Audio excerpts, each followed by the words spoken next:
Hi, I'm Jeff. I'm a Southern Colorado guy. I found out I have a twang when I listened to myself, and that's because I'm from Southern Indiana. We've lived here in Southern Colorado for about 10 years. I haven't got rid of my twang. Anyhow, this is not about me, it's about bikes. My wife and I got these Lectric XP series bikes a year or so ago, and they've been great bikes. We really enjoy them. We've been all over with them. We went up to the Mickelson Trail in South Dakota and rode the southern half, which years ago on bicycles we had done the northern half. And so we thought we'd finish it up. And they were just great out there. We ride it out here on a ranch. We live on a 6,500 acre ranch that, we have separate homes and parcels, of course, on, but we have use of 32 miles of roads here. And so that's nice. We do a lot of trail riding. And so these bikes have held up really well. The company is very reliable. We had one failure in the whole time we've had these, and it was a controller that went bad on my wife's bike. And we called the company and they said, yeah, you're out of warranty. We'll send you one anyway. So they were very thoughtful, and they have a good product. So we decided we were going to upgrade, and we thought about it a while, and we thought, well, we never really fold these bikes, which is a nice feature if you're going to put them in a tote and put them in the back of your SUV, but we just haven't used it. So we decided a full frame bike that didn't fold was good, a little more power, and maybe a little more technology too. So the XP Series 2 is what we have here in both bikes, and our options were to upgrade to the Series 3, knowing we didn't need the folding capability anyway. They really come a long way. For the same price as these bikes were, you now get hydraulic brakes, you get a much heavier duty rear rack, you get more power, a bigger motor.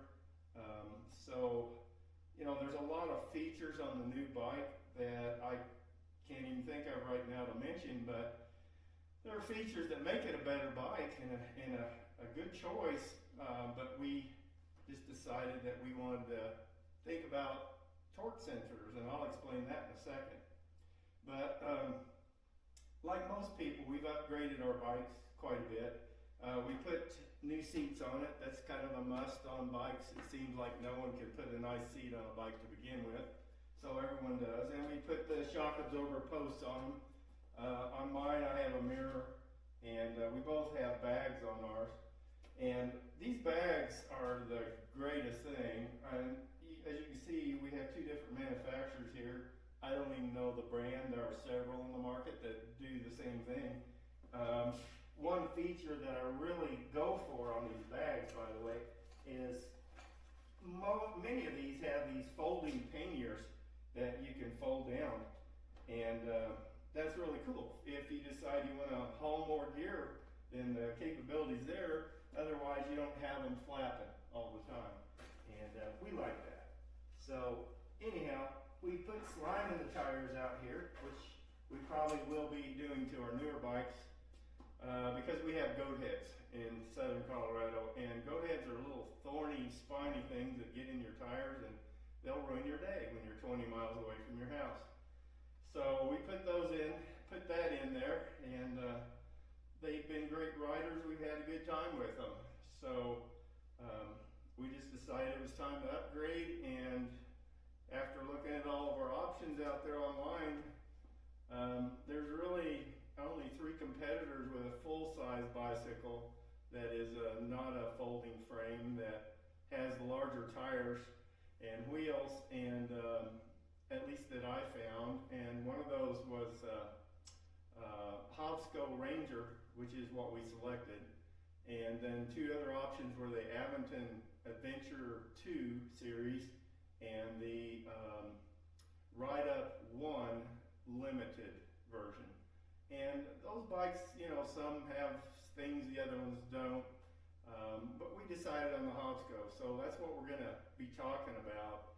Is we'll be doing the unboxing and doing the ritual with the Hovsco Rangers, both the step through and the high bar version, and we'll take them out and ride them, and we'll let you know what we're thinking about them. So stay with us. Okay, torque sensors. If you know everything about torque sensors and you've done your homework, that's fine, you can really skip this section, but just a little brief understanding of what the difference is between the two technologies. These bikes, like probably 80%, 90% of the bikes out on the market, all the brands have what they call cadence sensors. Cadence sensors mean that every time the pedal rotates, there's a little sensor built in down here, and it monitors, it looks for a signal, and it finds that signal, and it applies power according to how much power you've already selected up here. In these bikes, like mini bikes, it's power settings is 1 through 5. So if I'm in power setting 1 and I just coast out, nothing will happen. If I start to apply pressure, nothing will happen. But if I start a rotation, there's a point where it says, oh, you're passing my little spot, and it'll start energizing that power. Well, for some people, that's kind of a jerky moment. It really doesn't take much to get used to, just as long as you're aware that it's happening. And it works fine. It's a good system. You can do what you call ghost pedaling with a cadence sensor, and you really can't with a torque sensor. So ghost pedaling is when you're just making the motions of the pedals, and it sees that sensor, and every time it goes around, it says, oh, there's the signal again, and it keeps that power maintained according to your setting. So that's cadence sensors. Torque sensor is a little bit different story. On a torque sensor, there's actually 2 methods that torque sensors are designed by. Most of them, I'm going to say though, are with a sensor built down in here in the crankset that actually measures the magnetic fluctuation of the torque on the pedal in the shaft itself. And so when you apply pressure on that pedal, if it's just a little bit of pressure, you'll just get a little bit of power. If it's a lot of pressure, it gives you a lot of power. So it kind of makes you feel like you're Superman. I'm told. I haven't even rode one yet. Full disclaimer. But I do know how the technology works, and it's a lot smoother system. So that's kind of one of the big things we were looking for when we were looking for new bikes. And so these new bikes, like the other 2 brands that I mentioned already, they do have the torque sensors. And from all the reviews I've read, you know, they work the same way. It's a more expensive option, so it does cost you a little bit more money to go with a torque sensor. If you find that's something you really don't need, you know, it's not the end of the earth. But like I said, we thought about going with the XP3 series, and they don't have a torque sensor. I'm told that they've modified their curve a little bit so it's a little smoother transition. So it may feel more like a torque sensor, but it's not. And so along with that new technology comes another place that something can fail. Hey, it's Christmas, we're here. We got our Hovsco HovRangers. Like I mentioned before, my wife got the step-through model, I got the regular Ranger. This is my favorite associate and helper, Cheryl, who's also my wife and my friend. So anyhow, we're gonna put these together. So we'll see what happens.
hey, we got the first bike together, my wife's bike, and it went kind of without a hitch.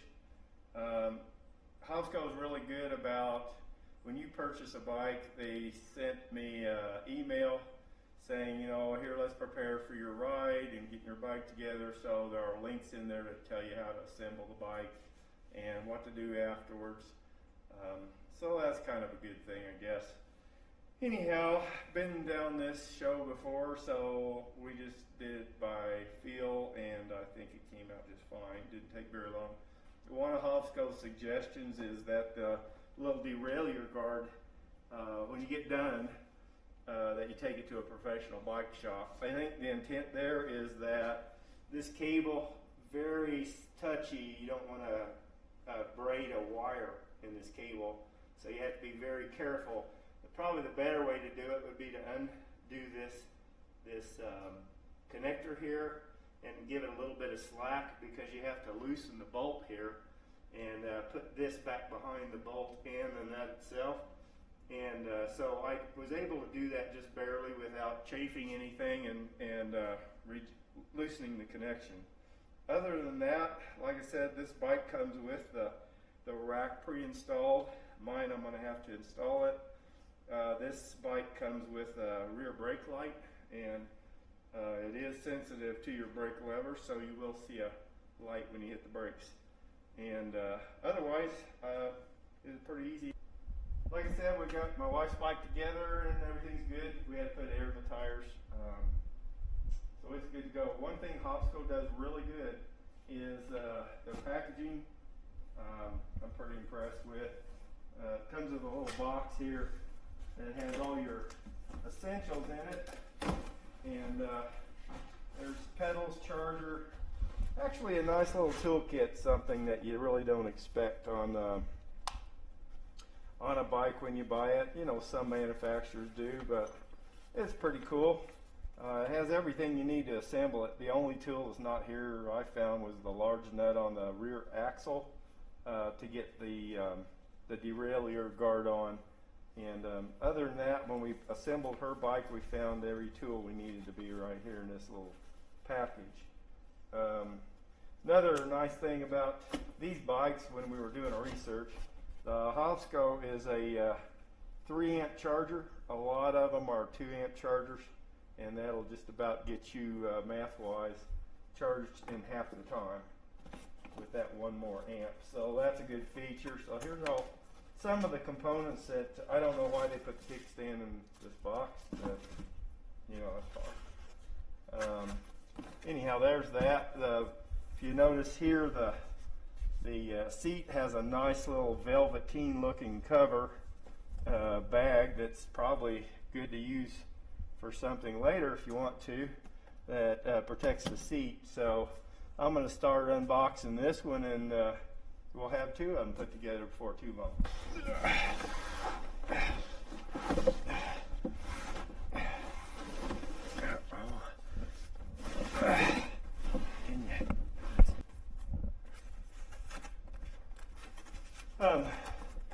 The last bike took us about 55 minutes for reference to assemble, and we are not bike experts. We're kind of mechanically inclined, good old country people, but so it didn't take a whole lot of time. And like I mentioned, I think Hovsco did a really great job protecting everything. These frames are beautiful, and you know, no weld marks. It's just amazing how smooth these are. The only place I see any seams are down here, and probably for structural integrity reasons they chose not to buff those off smooth, but everything else is just polished really slick. So that's pretty impressive. And so we'll see how long this one takes to assemble. The only thing we had any problem with on the last bike on assembly, you know, we probably should have watched the video, but I'm just not like that. I just go do it and see what's wrong, what didn't work right. It's been a good way to learn through life. But this handlebar mount here on the front is is a little obstinate, only because you have to take out all 4 of these screws, and then when you do put them in, the problem arises where there's not a whole lot of room when you're messing with the cables and the headlight up here. You can see all the spaghetti in here, and you have to get in there to put all those screws together. So that's not a big hassle, but anyhow, so it helped having 2 people. Yeah, it really did help. And I don't know if I mentioned it or not, but like my wife said, it took about 55 minutes on the last assembly. So on this one, it should be a little bit less. And that'll be helpful to know what already have been through it to redo it again a little easier, unless we screwed it up the first time, which means we'll screw this one up too. So, but yeah, otherwise it was a breeze to put together. So we'll see. Hey, look, there's a sticker.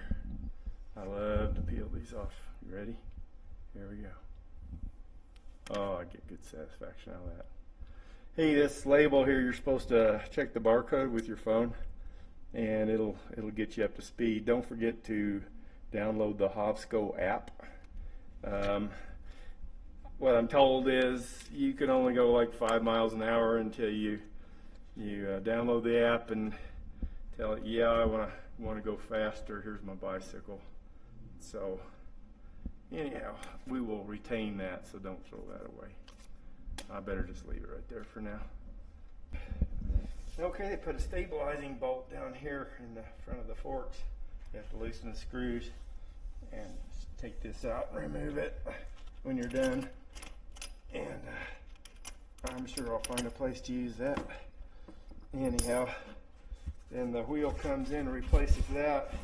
When you do put the wheel on, you have to take a little plastic tab out of here that's in the hydraulic brakes to allow the disc caliper to go in the slot.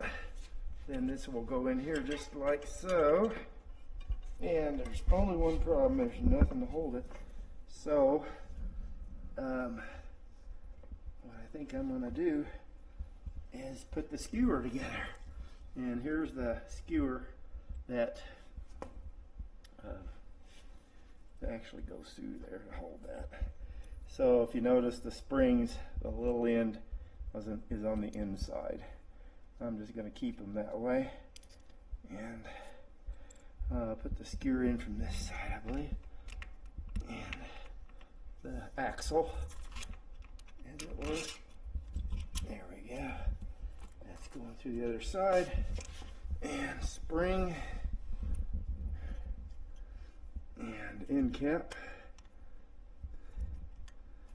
and of course you got to make a minor adjustment when you're done right here to allow that there's plenty of pressure when you get ready to tighten the axle in. Not too much pressure, or you can't close it. Not enough, it's kind of loose. And that seems about just snug enough. So now I've got a front wheel on, and we don't have anything to hold it up, so I guess the next step ought to be the kickstand. It's time to put the kickstand on. I noticed they did put a little Loctite on the screws, and so that's a good deal. It's not really intuitive. You'd think it'd go on this side, but it really goes in the back, and the screws go through, and there's little pockets made here to hold everything securely in the right place. So see if I can get that started in the threads. There's one, and let's start the next one. And these kickstands are adjustable, by the way. There's a screw here, and if you don't like the height, you can just loosen that up, and it extends and retracts. So that's a nice feature, something that most bicycles don't have. Looks fairly substantial. Okay, Like I said, I don't read instructions, so I was told or saw in a video somewhere that they advise you take it to a bike shop to put this guard on here. It protects your nice tourney Shimano set, and that's all that does. The reason I believe they tell you to do that is because when you take this cover off here and you look at this, all your wiring bundle that comes back in here into the shaft of the motor, it's very delicate, you know, probably sharp edges here. There's a little saddle in the shaft itself for that, but you don't want to damage that. So what you do is you come back here and loosen this connection and slide that back just a little bit, and that gives you just a little bit extra room so that you can very carefully take a wrench and go in here and loosen this up enough to get underneath both the nut itself and this solid washer behind it, and just slide that in there very carefully. So now I have this tightened back up and the bracket is secure. It's kind of hard to squeeze this plastic up underneath it here unless this cable's loose. So when you get done, make sure you properly join your connection back up here. It's got a little rubber O-ring on it, you can see, for a water tightness. And make sure your pins are aligned. Get it back together and that screws down and you're done. So, lefty loosey, righty tighty, right? In case you don't know. Bicycle pedals, one rotates one way and one the other. The threading's opposite on the one side because you wouldn't want to accidentally unscrew it. So the pedals are marked L and R. So just FYI. One small thing I did appreciate about the Hovsco's assembly process, they label their little packages of screws, and their manuals are easy to read, and you don't have a lot of that, you know, 2mm, 10mm, part A, part B business. They're clearly marked, so I like that.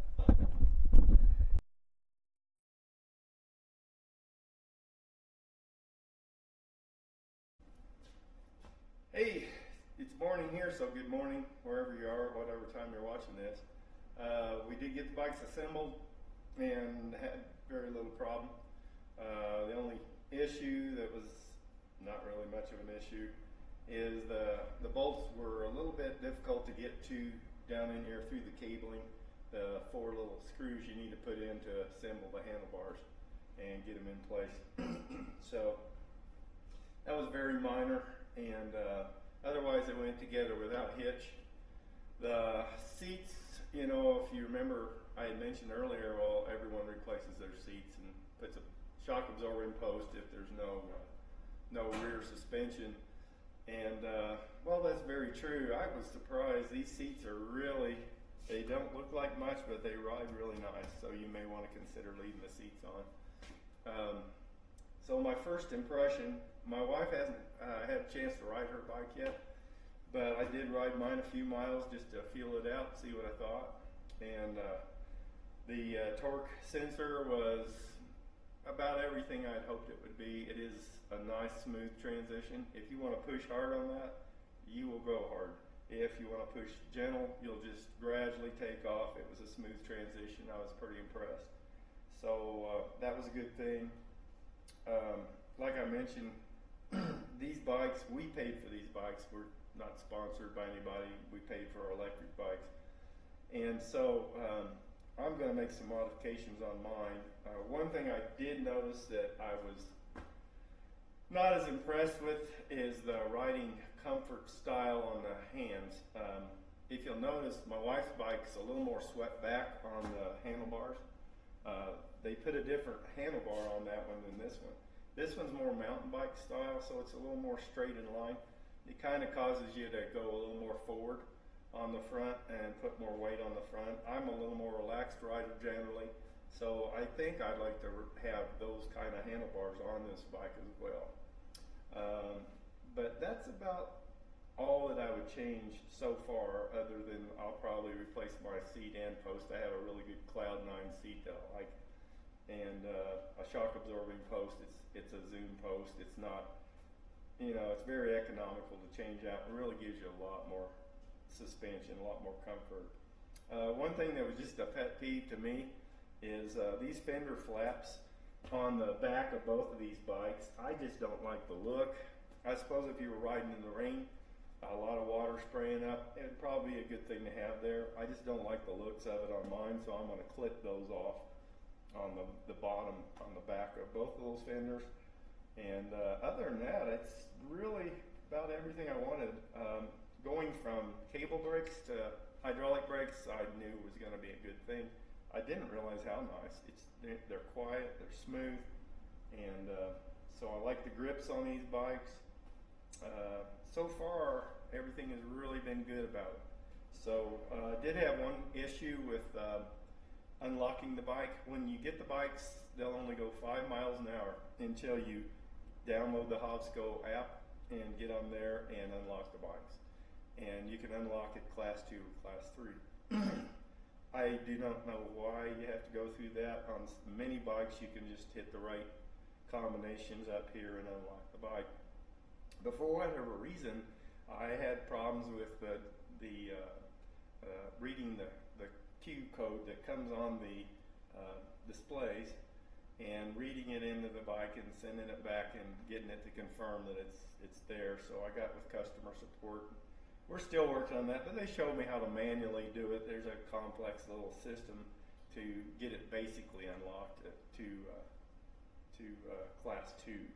So that gets me up to 21 miles an hour, which is fine.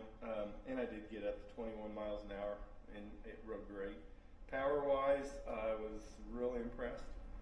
This bike, a lot of folks go with the fat tire bikes, which is awesome. They generally have a little more power and a little more battery to kind of compensate for that mass of the fat tires and the extra weight. Well, this is a 53, 54 pound bicycle. The same bicycle in a fat tire version would be about 73 or 4 pounds. So there's 20 pounds you're dragging around with you there. And if there's a benefit to fat tires, it would probably be maybe a little cushiony ride, which I'm compensating for with the shock absorbing post. And these tires are not the really skinny tires like on a regular bicycle. We have Trek bicycles, and I wouldn't ride them on this gravel. These do a pretty darn good job. They're much, much softer, and they absorb quite a bit. They're a little over 2 inches wide as opposed to a 4-inch fat tire, and not near the mass and weight. So that's kind of why we went this way. But so far, first impression is awesome, and so when we do our next stage, we'll take it out on the road and do some testing and see what, a little more miles and a little more time on the bikes feels like. But like I said, so far, very impressed. Did find a good hill, and it just went up it like it wasn't even there. So really impressed with the power in this bike. Even though it's a 500-watt motor, as opposed to like a 750-watt motor, you gotta kind of look at that carefully, because that means 750 watts sustained power. So these are only 500 sustained, but they have almost as much torque as the larger variants. It just doesn't mean that it's sustained, but you can achieve quite an amount of torque out of these motors.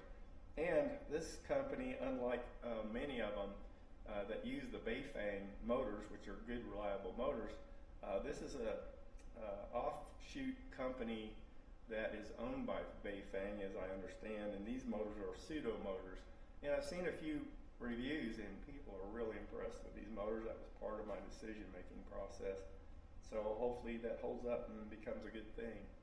So I'll put a little card up and let you know what the stats are on these bikes, so you can get the numbers. And then the next thing we're going to do is take them out and go riding. So thank you.